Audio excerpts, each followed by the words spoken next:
కొనాలి కదా, కొనాలంటే డబ్బులు కావాలి కదా, అప్పుడు పరిగెట్టుకుంటూ నా దగ్గరికి వస్తావా? నన్ను అడగరా, నీ అన్న నేను ఉన్నాను కదరా పిచ్చి వెదవా. ఎంత కావాలరా? అన్న ఒక 200 కావాలన్నా. 200 సరిపోతా? సరిపోతా. 2 సిగరెట్లు తీసుకో. 2 సిగరెట్లు చెప్పాను. తెస్తున్నాడు.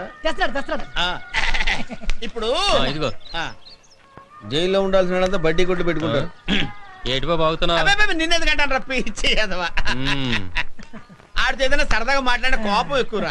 ఇప్పుడు అమ్మని ఇంటికి తీసుకొచ్చావురా, ఇంటికి రాగానే మంచం మీద పడుకోబెట్టి కాఫీ టీ ఇస్తే సరిపోతురా. ఏదైనా బలమైన ఆహారం పెట్టాలి కదా, ఓ కిచెనో లేకపోతే మటనో పెట్టాలి కదా, దానికి డబ్బులు కావాలి కదా. మరి ఊరికి ఇస్తాడు ఎవరన్నా?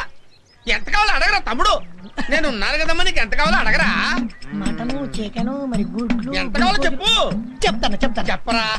ఒక 500 కావాలన్నా. 500 సరిపోతా? సరిపోద్దన్నా. నీదెంత గొప్ప మనసు అన్నా. కర్ణుడి తర్వాత నువ్వే అన్నా.